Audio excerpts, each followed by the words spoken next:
체포조가 나가 있다. 네.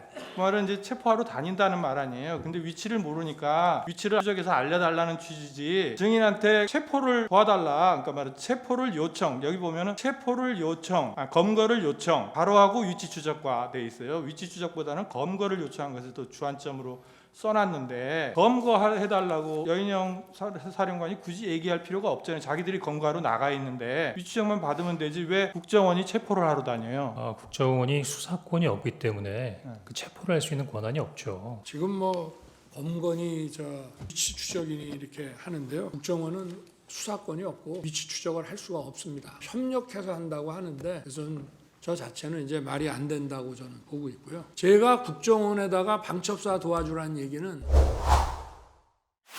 그 여인영 사령관하고 23시 6분경에 이제 마지막 통화한 거 그거 여쭤보는 겁니다. 예. 그때 이제 하여튼 뭐 이런저런 얘기가 있다가 도와준다고 하면서 도와달라고 하면서 체포조가 나가 있는데 소재 파악이 안 됩니다. 명단 불러드릴게요. 이렇게 얘기하면서 명단을 불렀다는 거죠. 그렇습니다. 그러니까 그 말은 그 명단이란 거는 체포할 사람이라는 뜻으로 받아들였어요. 예, 저는 그렇게 이해했습니다. 그 다음에 그런데 그리고 나서 이제 계속해서 1조, 2조 뭐 이제 축차 검거 후에 구금시설에 감금 조사할 예정이다. 제일 급한 것이 위치 추적이니까 위치 추적 부탁드립니다. 이렇게 얘기했다는 거죠. 그렇습니다.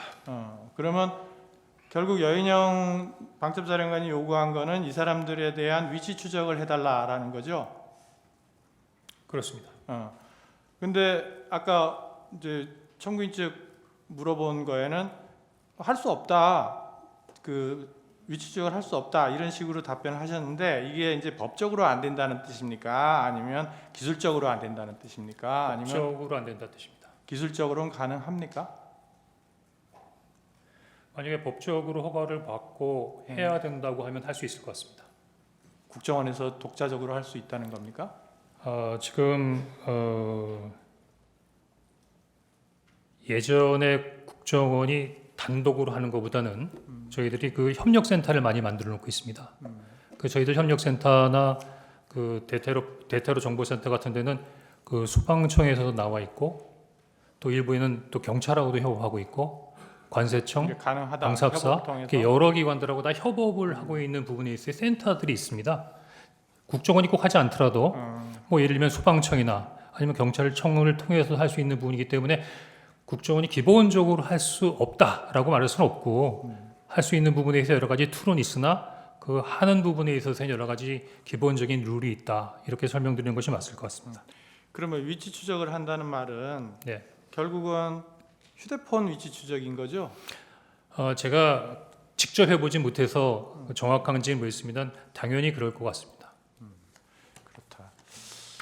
그다음에 그러면 아까 그 메모 좀 띄워주시겠어요? 127호증에인가요? 그 증인이 부관한테 시켜가지고 했다는 메모 있는데 127호증에 이 메모. 이 메모에 이제 그 아래는 1조, 2조 1조, 2조 뭐죠? 이게 뭐 축차 검거, 그다음에 뭐 방첩사 구금 시설의 감금 조사. 이거는 이제 증인이 여인영 사령관으로부터 들어서 그렇게 적어놨다는 거죠. 나중에 밑에 있는 거 말씀이십니까? 밑에. 예, 그렇습니다. 그리고 그 밑에 보면 검거를 요청, 위치 추적과 이렇게 돼 있어요. 그러니까 마지막에 이제 그 워딩이 마지막으로 끝날 때 위치 추적만으로 끝나는 것이 아니라 그 위치 추적을 하면서 저희들 그 검거를 좀 지원해 주십시오. 검거 이런 부분에 있어서 검거를 좀 지원해 주십시오라는 검거의 요청이 있었다. 뭐 그런 의미로 그 말은 검찰 조사에서도 얘기하지 않았잖아요. 검거를 요청했다는 말은 하지 않은 것 같은데. 검거를 요청했어요? 이 검거를 요청했다고 검찰에 제기한 부분에 있어서의 내용이 써 있지 않습니까?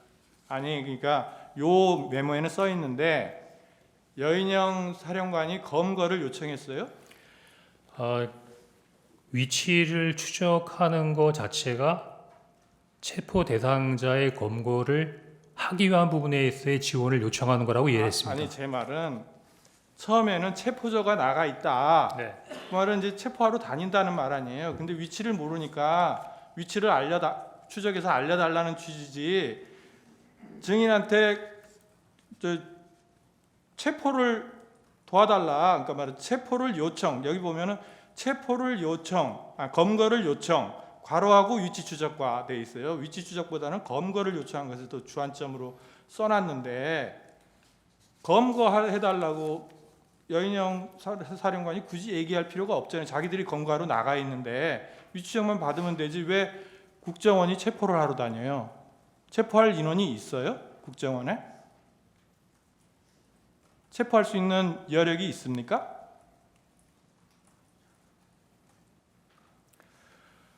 국정원이 수사권이 없기 때문에 그 체포를 할 수 있는 권한이 없죠. 근데 검거를 요청이라는 게 무슨 말이에요? 검거 지원을 요청했으니까 저희들이 직접 예를 들면 저희가 그 범죄 수사권 없더라도 쉽게 말하면 국제 범죄를 할 수 있는 부분이 뭐냐면 저희들이 검거를 지원하고 실적인 부분의 체포는 경찰을 통해서 체포하는 부분이 있기 때문에 항상 공조 검거를 할 수 있는 능력은 있습니다. 그러면 거기다가 위치 추적, 그 검거 말하자면 이제 뭐라 그러지? 지원 요청. 지원 예. 이런 식으로 적어놓는 게 맞지 않아요?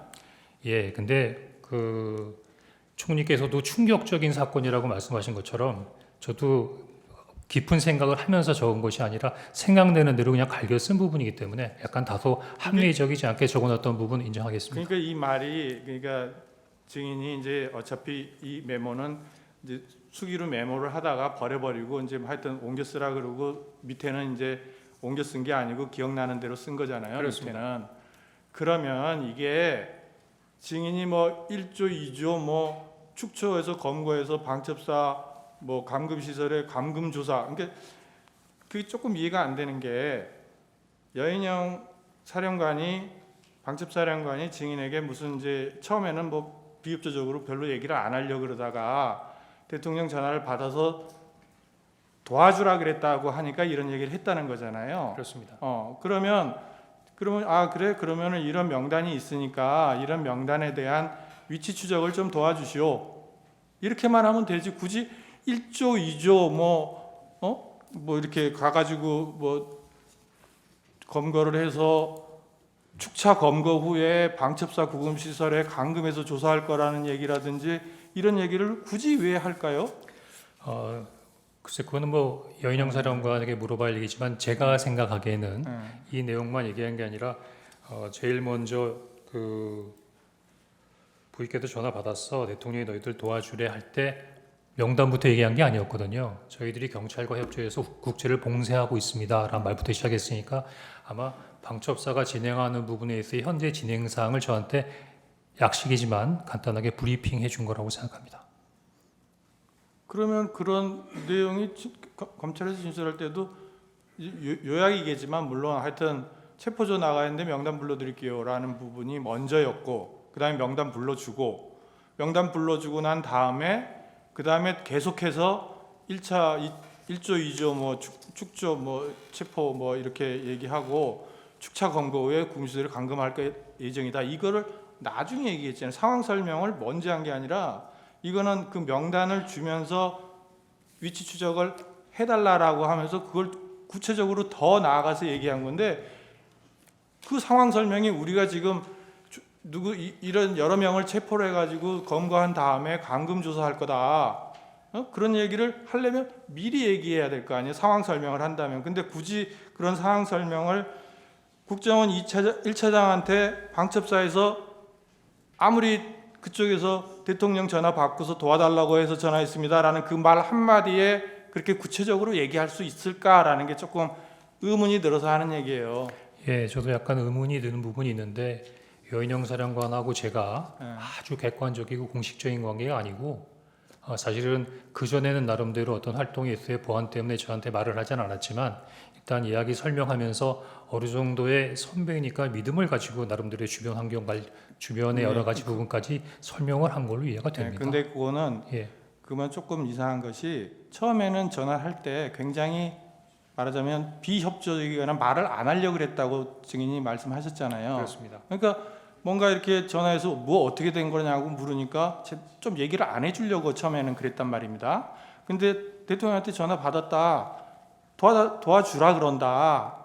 그렇게 말을 하니까 이런 얘기를 쫙 했다는 건데, 아무리 그냥 생각해도 이 사람이 같은 뭐 통하는 사람이라고 해도 이게 이제 비밀이 아니구나, 이제 같이 이제 협조해서 일을 해야 되는구나라고 생각할 수는 있는데, 그렇더라도 그거는 자기가 필요한 한도 내에서만 일단 얘기해야지, 나중에 혹시 증인이 진짜 대통령한테 전화 안 받았는데 그런 얘기를 했다라고 해버리면 본인이 굉장히 문제가 될 수 있잖아요. 그런 쓸데없이 아무 데다가 막 얘기를 퍼뜨리고 당겼다, 이런 얘기도 될 수 있는데, 정보에 관한 방첩사령관이 정보 같은 거는 굉장히 민감하게 보존을 하는 사람이 그렇게 쉽게 얘기를 했을까라는 생각이 들어서, 그게 명단을 주니까 증인이 그냥 이거 명단을 그래서 체포 뭐 그러면서 뒤에 얘기했는데, 그때는 뭐 거의 막 듣기도 싫었다는 취지 아니에요. 증인은 이게 말이 되는 소리냐 해서.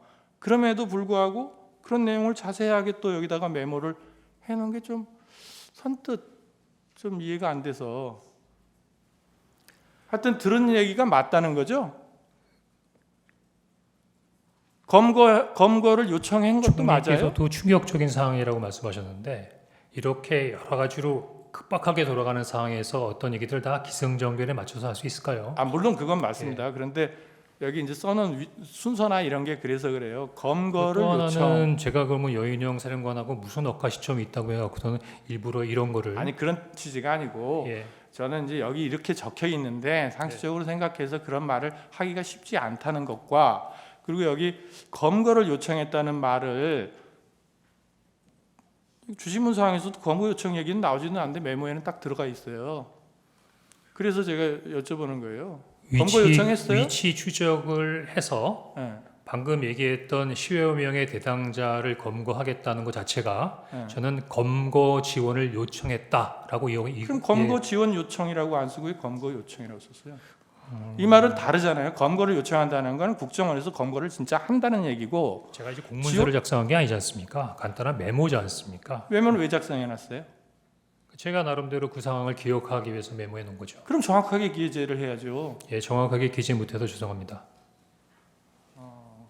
예, 이상입니다.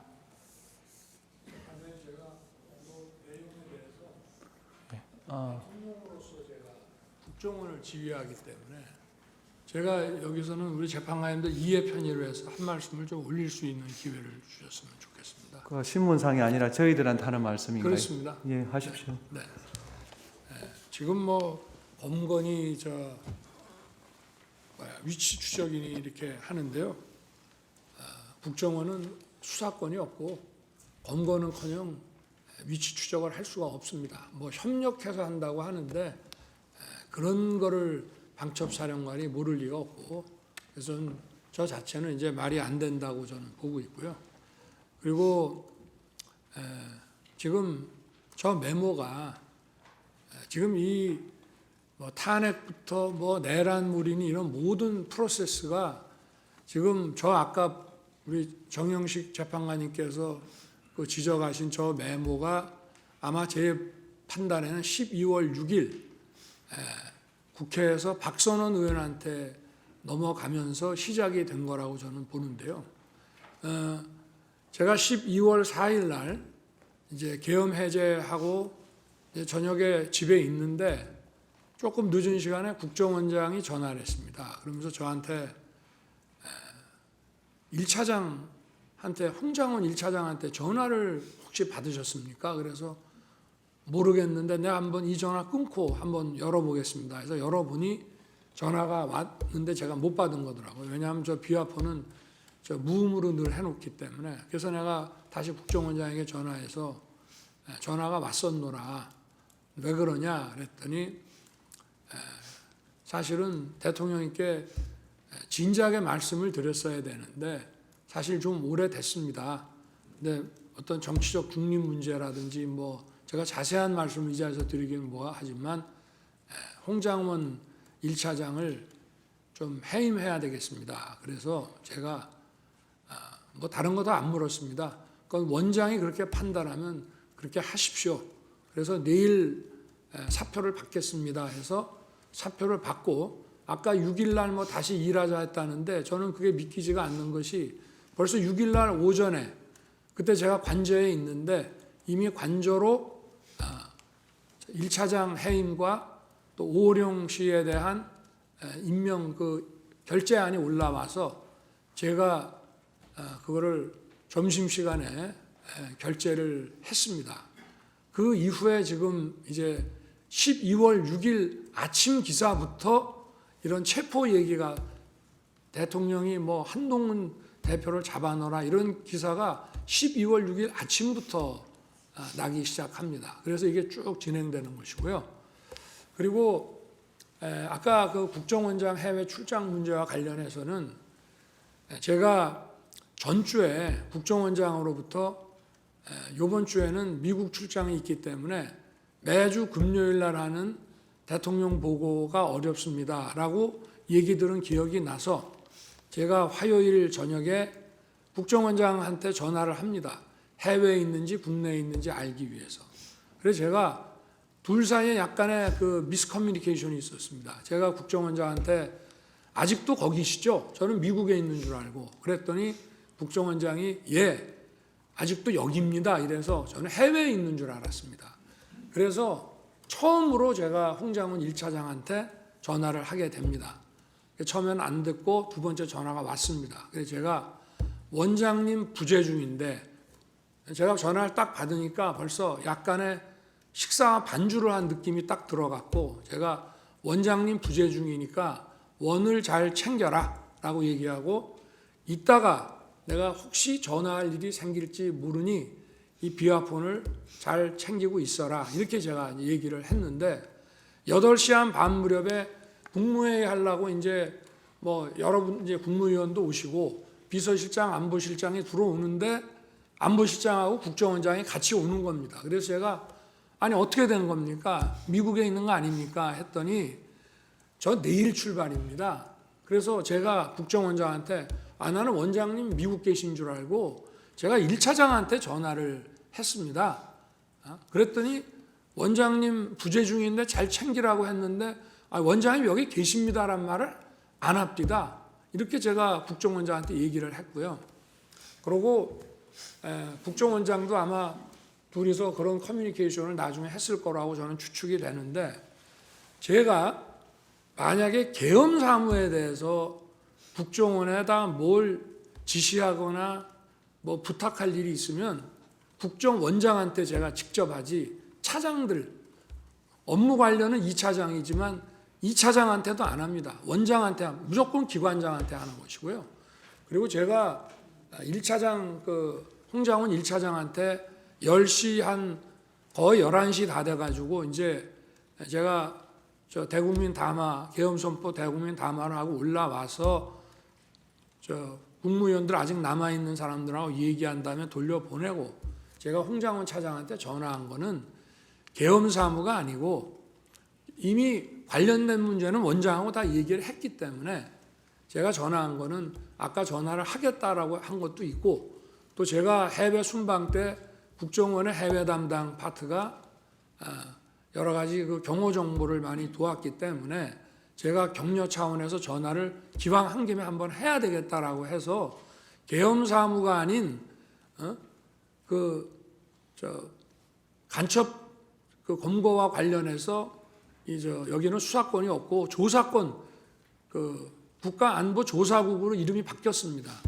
그래서 방첩사를 도와주라는 얘기를 한 것이고 제가 국정원에다가 방첩사 도와주라는 얘기는 전임 김규현 원장 때나 조태영 원장 때나 늘 합니다. 왜냐? 방첩사는 예산이 아주 부족합니다. 그리고 국정원에는 정보들이 많이 있기 때문에 경찰에 줄 거는 경찰에 주고 또 방첩사에 줄 거는 방첩사에 주면서 저도 좀 예산 지원을 좀 해주라는 얘기를 쭉 해왔기 때문에 또 사관학교 후배니까 좀 도와주라.